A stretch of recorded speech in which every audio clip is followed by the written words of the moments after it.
Olá, tudo bem? Vamos para mais um Universiência, o primeiro programa brasileiro de TV e internet, produzido por meio da colaboração entre instituições públicas de ensino superior e emissoras públicas nordestinas. Aqui a gente conhece a ciência produzida no Nordeste. Confira agora algumas das pesquisas que vamos acompanhar hoje. No contexto da pandemia, um olhar sobre os transtornos desenvolvidos pelos profissionais de saúde no exercício do trabalho. Uma pesquisa da Universidade Federal da Bahia avalia a perda do olfato e a eficácia do tratamento para recuperar este sentido em pessoas contaminadas pela Covid.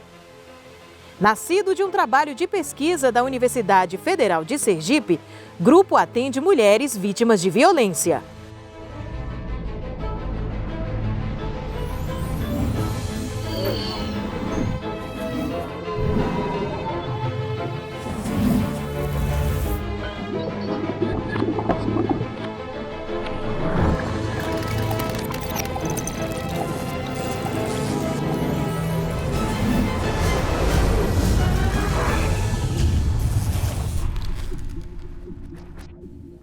A pandemia do novo coronavírus alterou a nossa vida como um todo. Mas para os profissionais da saúde, principalmente aqueles que estão na linha de frente, os desafios são ainda maiores. Uma pesquisa da Universidade Estadual do Sudoeste da Bahia sobre o assunto detectou diversos transtornos de comportamento e problemas de saúde mental nesses profissionais no contexto da pandemia.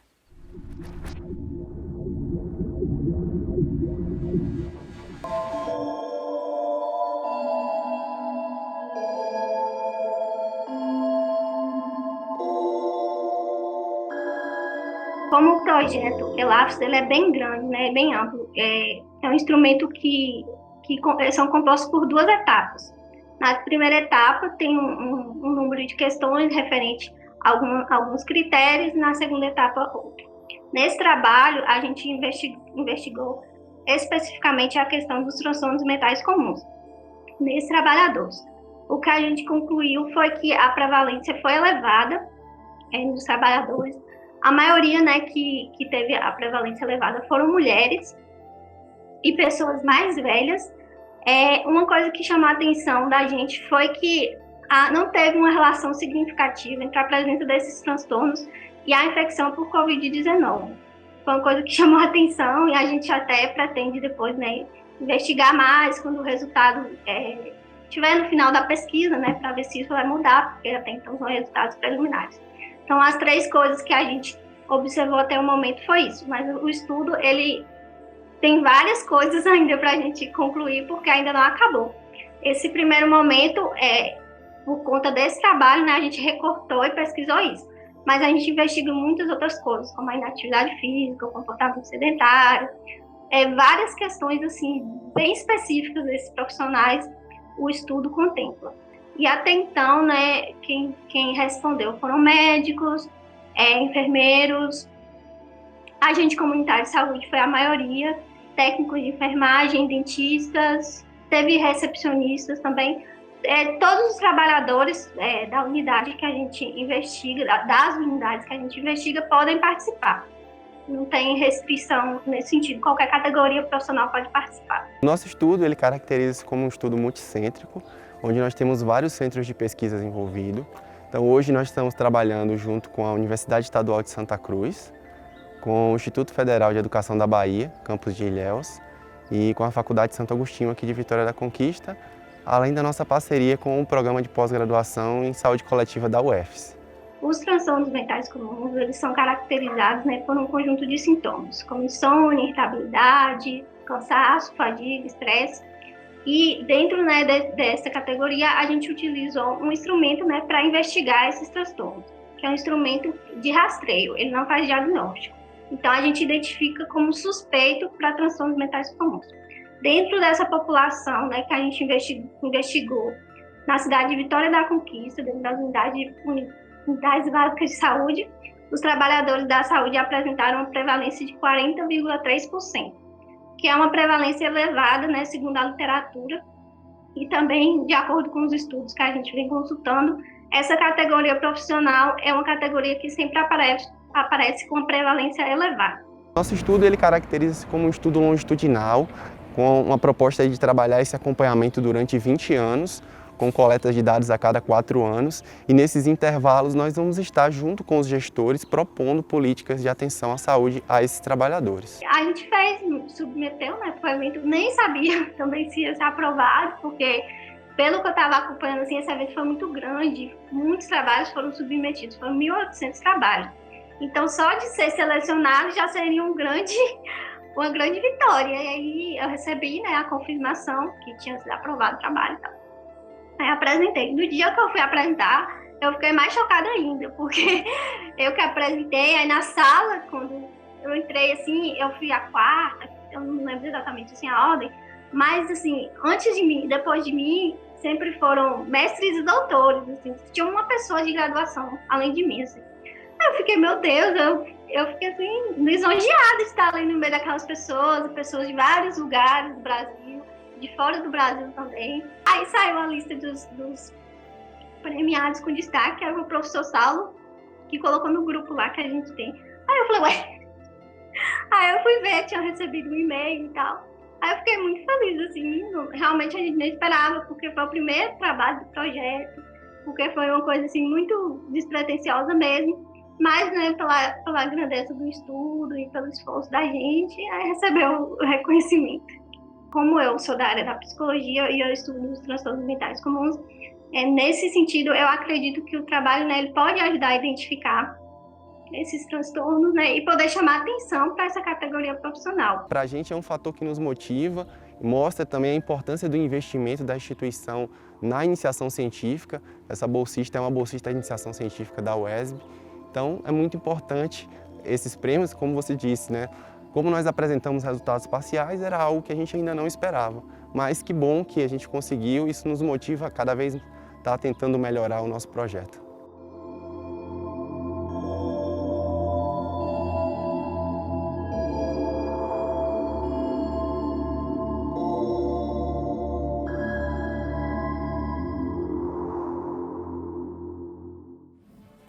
E depois do intervalo, pesquisa da Universidade Federal de Sergipe dá origem a grupo de atendimento a mulheres vítimas de violência. A gente volta já já.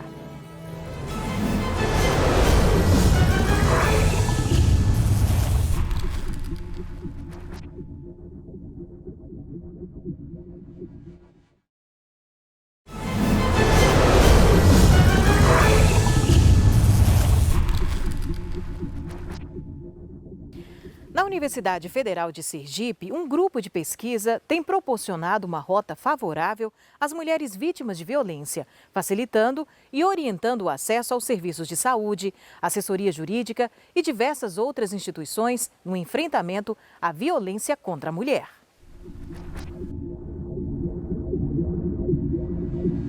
Teve uma vez que um desses trabalhadores dele, eu fui no curral soltar até um gado que estava preso. Um desses trabalhadores dele me agarrou lá no curral.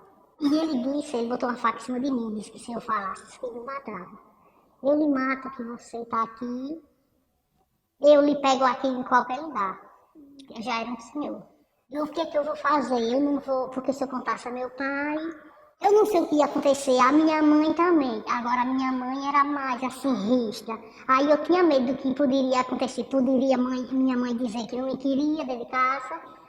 Não sei o que poderia acontecer. A ideia é que ela tem uma rota favorável, tá? Então a rota favorável eu faço um boletim de ocorrência, passo por uma mediação na delegacia de conflitos e sou encaminhada imediatamente ao grupo de apoio a mulheres agredidas, que é o GAMA. Aqui a gente aborda essa questão dessa mulher em todos os aspectos, nos aspectos sociais, encaminhando ela para os serviços e políticas públicas existentes no município, quando não, fazendo uma provocação para que isso ocorra, orientando sobre a busca de assessoria jurídica também. Se necessário, serviços de saúde, por exemplo, imediatamente você consegue uma mulher que tem um estresse pós-traumático de uma violência que ela viveu, e que isso está fazendo com que ela perca o sono, alterando a qualidade de vida, a gente consegue encaminhá-la a psicólogo. Nós temos aqui dentro da UFES, né, um ambulatório onde tem profissional disposto a ajudar essa mulher a atender. Em 12 encontros, quer dizer, aproximadamente 3 meses,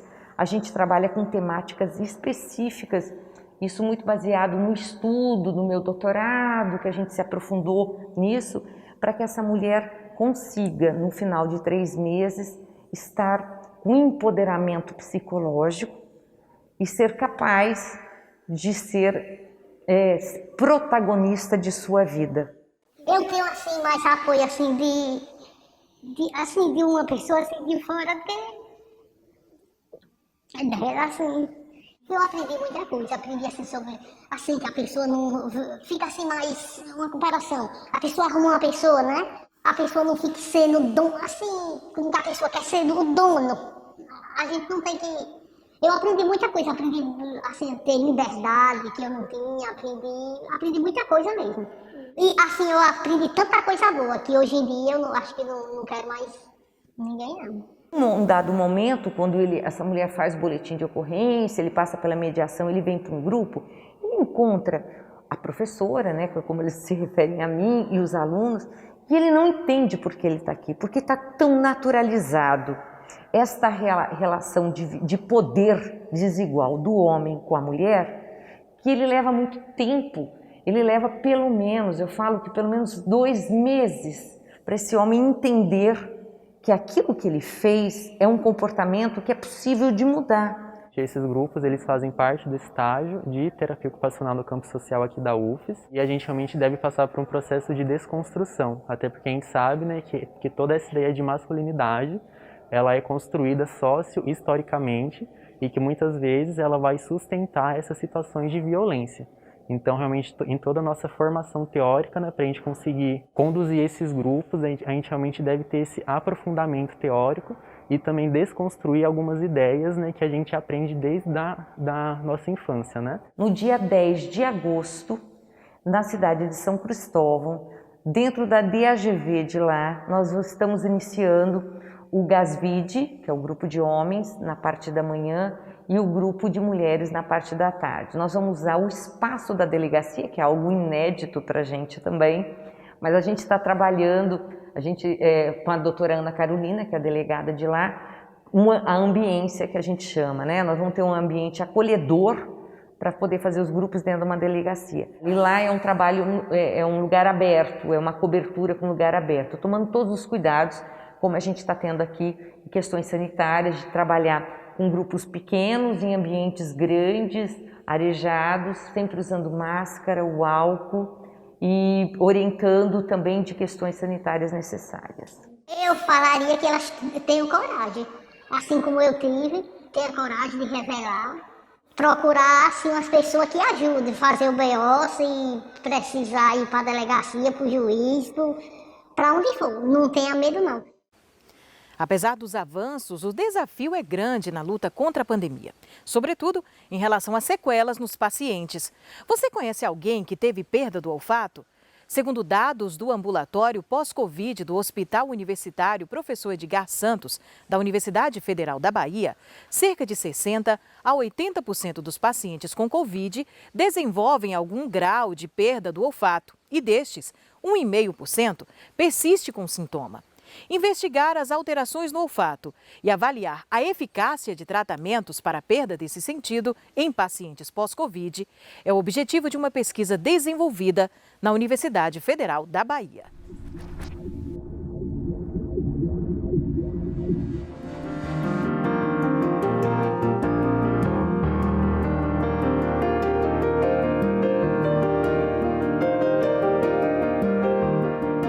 O Hospital Universitário Professor Edgar Santos, da UFBA, montou o primeiro ambulatório especializado em atendimento de pacientes pós-Covid. Então, eu me voluntariei para ser a otorrinolaringologista do ambulatório. E eu percebi que havia uma demanda muito grande de pacientes pós-Covid com perda de olfato, com alterações no paladar. E aí, a partir dessa demanda aumentada, eu imaginei que seria um bom projeto de pesquisa se a gente pudesse avaliar se os tratamentos que a gente vinha fazendo, se eles funcionavam também para a Covid. Porque como é uma doença nova, a gente utiliza os tratamentos que já utilizávamos para as outras perdas de olfato pós-gripes, pós-resfriados, para a Covid-19. Então, a gente precisa testar por meio de pesquisa científica se esses tratamentos são válidos. Estima-se de 60% a 80% dos pacientes com Covid, em algum momento, desenvolvam algum grau de perda de olfato. Felizmente, é uma perda de olfato, na grande maioria das vezes, autolimitada, reversível, que tem uma duração e uma recuperação espontânea em 2, 3, 4 semanas. Entretanto, a gente tem um contingente de 1,5% dos pacientes que vai persistir, que está persistindo com perda de olfato mais prolongada. Calculando 1,5% em milhares e milhares de pacientes acometidos pela Covid-19, é um contingente muito grande, porque a perda de olfato é uma privação de sentido, uma privação sensorial de um dos mais importantes sentidos que a gente tem, que nos remete às memórias, aos afetos.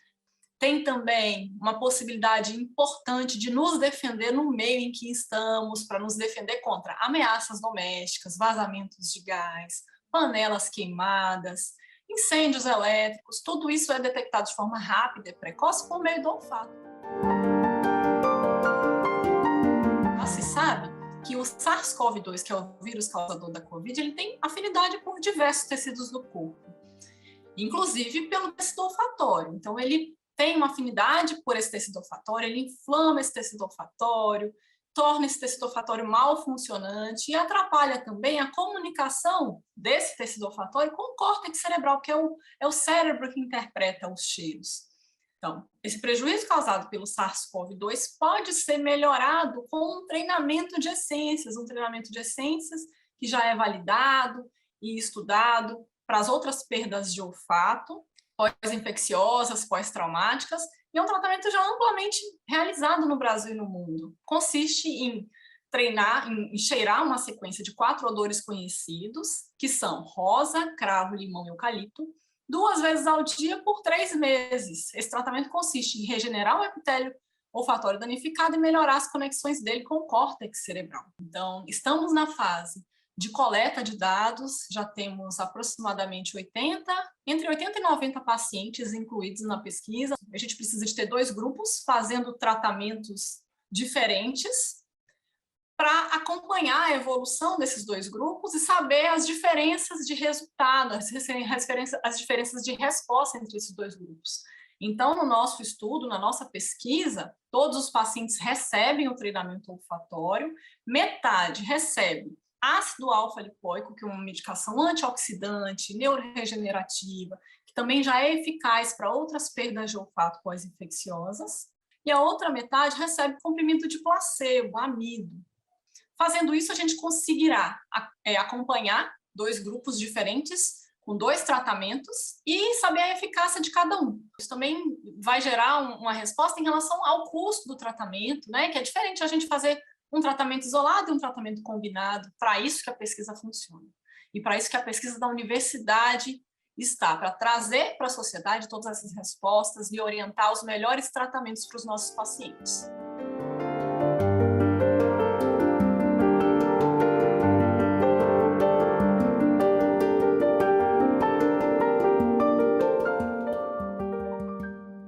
E ainda sobre o enfrentamento da pandemia, daqui a pouco a gente conhece um equipamento desenvolvido por cientistas da Universidade Federal do Maranhão, que promete ser um aliado na reanimação dos pacientes vítimas do coronavírus.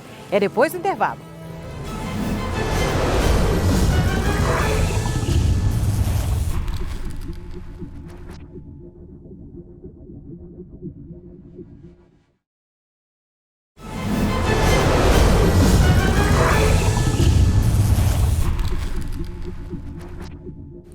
Olha só que trabalho interessante.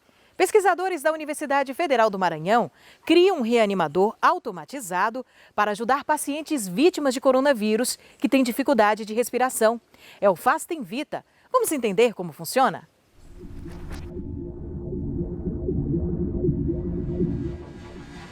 Esse é o Fastem Vita, um reanimador eletrônico constituído por uma bomba de ar e uma máscara que pretende ajudar pacientes da Covid-19 com problemas de respiração.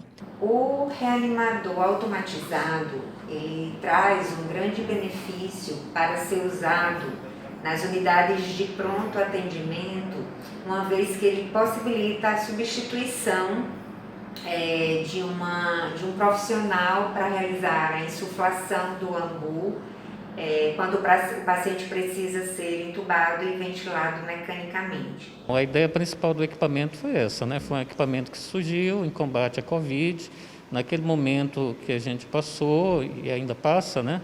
De não ter ventiladores suficientes, né? E se pensou em desenvolver esse modelo. O aparelho traz a praticidade como aliada.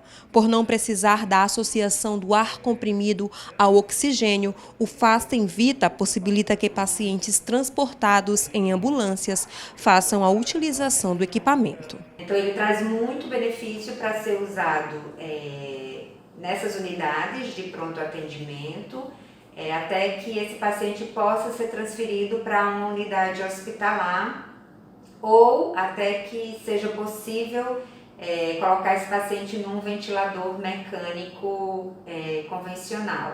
E aí a gente tira, de certa forma, uma certa imprecisão da mão, porque a gente consegue regular o fluxo de oxigênio que a gente quer enviar, a velocidade, a relação inspiração-expiração, né, que também pode ser controlada. Isso são variáveis do campo médico, né? A gente pegou essas informações da área médica para poder introduzir no equipamento.